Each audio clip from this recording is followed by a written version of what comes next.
The first time my fraud filter caught a live scam, it did it without fireworks. Just a plain line in the logs. Pattern match. Transaction rejected. I was sitting on a thrift store chair in a shared office that smelled like ginger tea and optimism with a mildew aftertaste. My laptop was a bruised relic, but the engine ran. We called the platform Needle Stack because it dug needles out of haystacks of payment noise. The company name on the lease was Copper Harbor Labs, but we were not a harbor then. We were a puddle with a logo. I wrote the transaction core line by line, not because I was territorial, but because nobody else could stay awake long enough to make it stable. You do not simply write software like this. You test it until it stops surprising you. Then, during a Thursday all hands sometime in the early morning, Blake Ransom arrived. Blake wore a charcoal blazer and a grin that looked leased. He announced he was our new operations catalyst. He said he was here to bring structure, like structure was a vitamin. Beside him drifted Troy Sutter, our freshly hired growth storyteller, a man who could say synergy 3 times and still have breath left to wink. Troy called every meeting a huddle, even when there were 17 people and someone was quietly crying off camera. At first, I ignored them. Startups collect odd hires the way airports collect lost luggage. Blake did not like the idea of me ignoring him. He began orbiting my desk with questions that were not questions. "Do we still need your verification lattice now that we are pivoting to streamline mode?" he asked, like he was asking whether we still needed gravity. "My verification lattice is the thing that keeps money from evaporating," I said. He laughed, the laugh of a man who had never been audited. Soon came the phrases: resource smoothing, redundancy cleanup, talent alignment. Blake said them with the gentle tone of someone describing a pet they plan to rehome. I kept my head down and kept shipping. I knew the back end. I was the back end. Then one morning, sometime after sunrise, I tried to deploy to staging and got a bright red banner. Access denied. I rechecked my keys, tried again. Same refusal. I walked to DevOps. Lila, who lived on caffeine and righteous irritation, stared at her screen and then at me. "Your admin token is disabled," she said. "It shows a request from you." I did not request anything. Lila's eyes narrowed. "That is interesting." Later that day, I opened the repository and found a commit that made my teeth hurt. A junior developer I had mentored had simplified my risk scoring module. The message said, "Refactor for clarity." By evening, the hallway whiteboard held a glossy new systems diagram. Same flow, same bones. But where it used to say, Mara Chen, Sentinel Filter, it now said, Trust Layer. No name, no credit, just a clean blue rectangle where my identity used to live. That was when I stopped being confused and started being careful. I began logging everything: permission changes, commit trails, calendar invites with blank subjects. I did it quietly, without drama, because drama is what thieves expect. Blake wanted spotlights. I started building shadows. Erasure is rarely a single dramatic moment. It is a series of small edits, like someone sanding your name off a trophy while you are still holding it. It began with the internal handbook. I had built our documentation portal from scratch: service contracts, failure modes, recovery scripts. One afternoon, a notification popped up in company chat. Blake had requested a full export of the documentation into a shared drive labeled Phoenix Refresh. No mention of me, no invite. I messaged Ken from IT. He replied after an uncomfortable pause. "You were consulted, correct?" "No," I said. 2 days later, a slide deck landed in my inbox. Troy titled it, Brand Narrative Alignment. I flipped to the team bios and felt my jaw tighten. Lead architect, Evan Pike. Evan was a decent junior engineer. Last month I had stopped him from merging a change that would have multiplied transaction fees by 1,000. Now his headshot was wearing my title like a borrowed coat. I did not confront anyone. Instead, I started preserving the truth.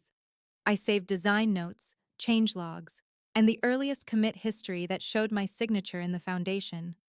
I exported the test suites that kept Needlestack from turning into a slot machine. I kept receipts.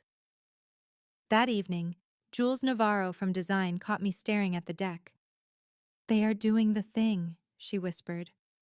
Jules had been erased before. Her voice had the calm of someone who already knew where the exits were. At the next stand-up, Blake announced, "We are cultivating a younger, faster culture." He looked at me when he said faster. I smiled. Nothing moves faster than a bad decision. Then came the calendar invite, sometime in the late morning. No subject line, no agenda, just HR meeting room. Dana from People Operations was there, wearing a soft smile. Blake was there with a paper folder, because nothing says authority like ending a career with office supplies.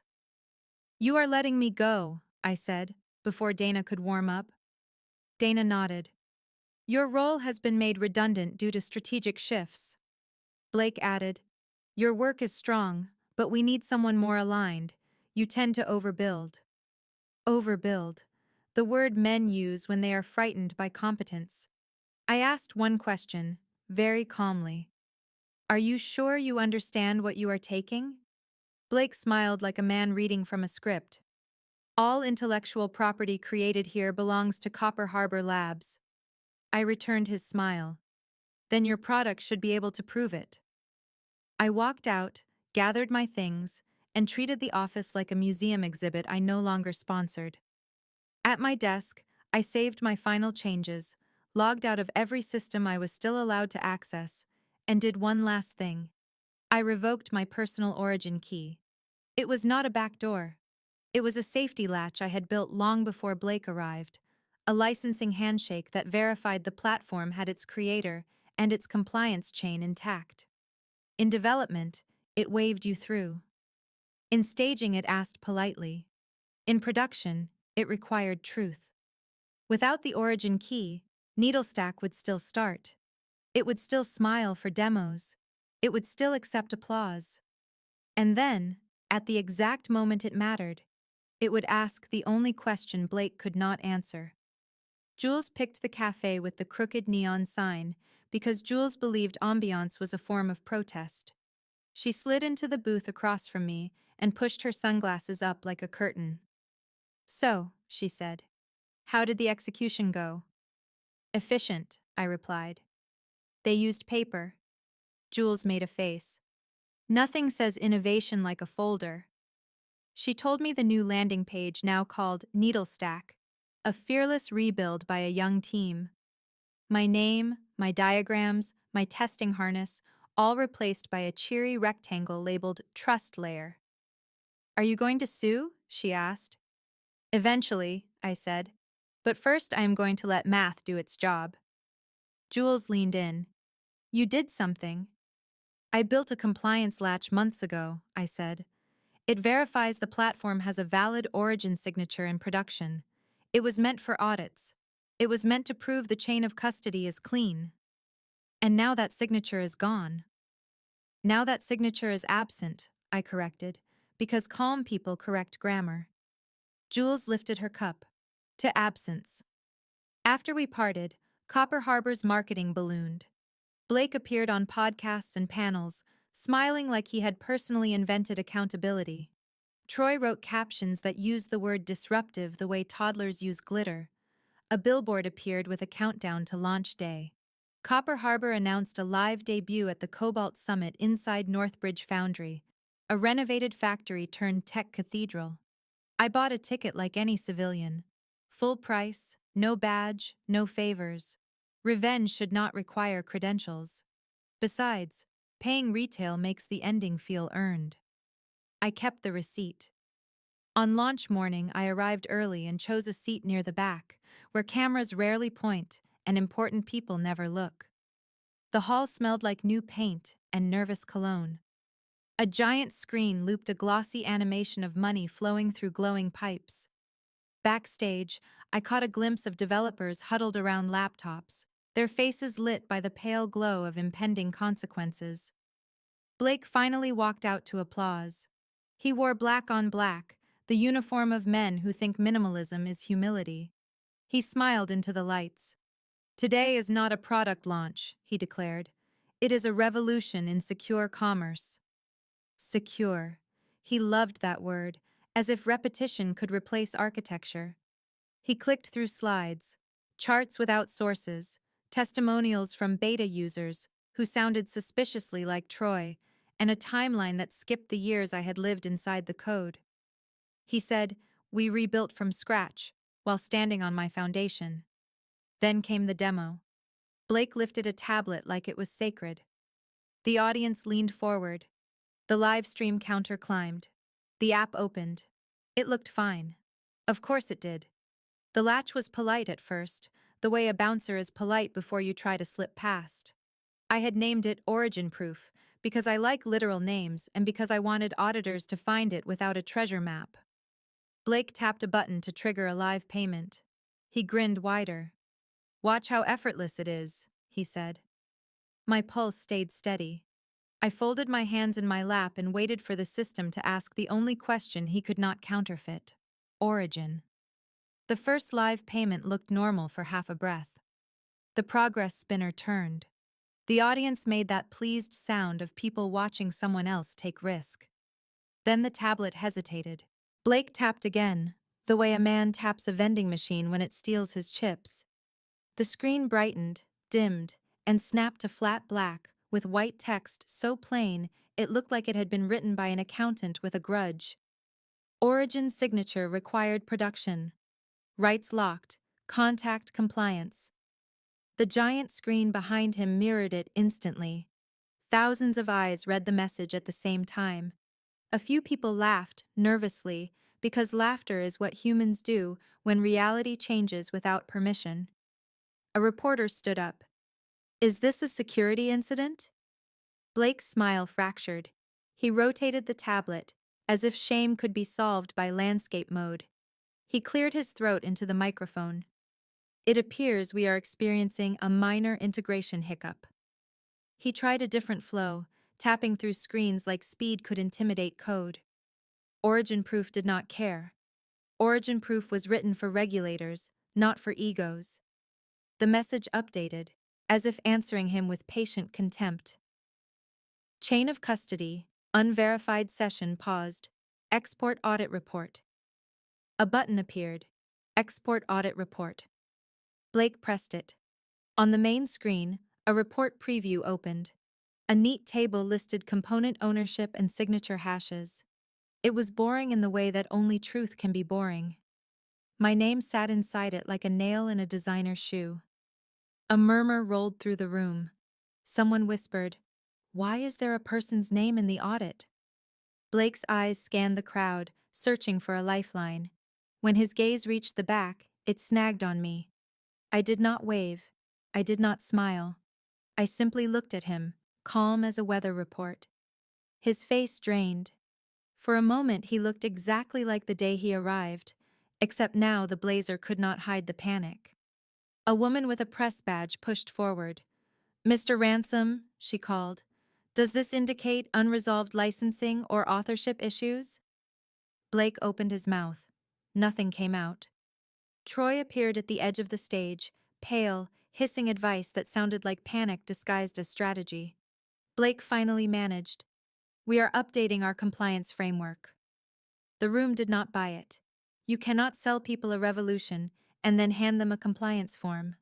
Phones rose like a flock of startled birds. Screenshots spread. Backstage, I saw the engineers freeze for 1 second, then move with the frantic grace of people trying to unspill milk. Lila grabbed a laptop and started reading the audit output, lips moving as if she was counting sins. Blake whispered, "Cut the feed." But the camera crew kept rolling, because cameras love a collapse more than they love a hero.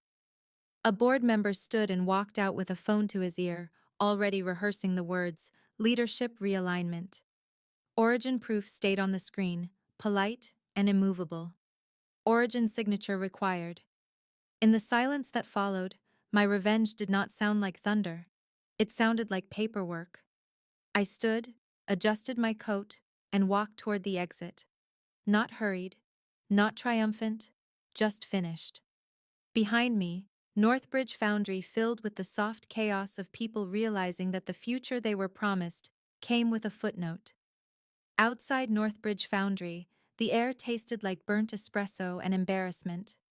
Clusters of people stood on the sidewalk blinking at their phones, watching the replay as if it might change on the fifth viewing. Someone in a suit muttered, "Pull the wire," into an earpiece. Someone else argued, do not tweet," as if silence could reverse a livestream. My phone buzzed with a text from Jules. "Tell me you saw his face." "I saw the whole mural," I replied. By the time I reached home, "Origin signature required" was trending. People turned it into memes within minutes. Blake's speech about secure commerce was already stitched over the audit table. Irony does not need much lighting. Copper Harbor issued a statement before the day ended. It called the incident a temporary compliance interruption. That phrase has the same energy as calling a shipwreck a minor swimming inconvenience. Investors were not amused. Regulators, I suspected, were delighted, because nothing makes a regulator happier than a company admitting on camera that it cannot prove provenance. Lila called me sometime in the afternoon, voice tight. "They are blaming you." "Of course they are," I said. "Blame is their only remaining feature. They say you planted something." "I built something," I corrected. "For auditability, they removed the conditions that made it pass." There was a pause, then Lila exhaled. "I found the report. It is clean. It proves authorship." "That was the point," I said. "Truth should compile." The board moved quickly, the way boards do when their money starts sweating. Within a few days, Blake stepped down to pursue new opportunities. Troy transitioned out to explore storytelling elsewhere. Copper Harbor paused the launch to focus on customer trust. The website replaced bold promises with a single gray sentence about maintenance. Then came the quiet emails. First, from a board member who had once told me, during an outage, that my brain was the only insurance policy he understood. He wrote, "We need to talk, privately." Second, from Copper Harbor's legal team, in a tone so polite it could have been written by a hostage. They wanted to clarify contribution history and resolve miscommunications. They attached a draft agreement and a number large enough to make my rent feel like a joke. Third, from Glacier Anthem, one of the investor firms. Their subject line read, "Creator verification." Their message was shorter. "If you rebuild, we fund, on your terms." I sat at my kitchen table and reread everything. Revenge is often marketed as fire. In practice, it is paperwork that finally tells the truth. I replied to the board member with 3 sentences. "I will meet. I will bring documentation. I will not be erased again." I replied to legal with 1 sentence. "All further discussion will include my counsel." And I replied to Glacier Anthem with a question. "Do you want a story, or do you want a system that can survive liars?" Jules called that night. "What are you going to do?" "I am going to build," I said. "Just not for people who confuse credit with ownership." The next morning, sometime after sunrise, I opened my laptop, created a new repository, and typed the first line of a new engine. Not Needlestack, something cleaner, something that remembered its creators by design. Because the best revenge is not breaking what they stole, it is building what they can never take.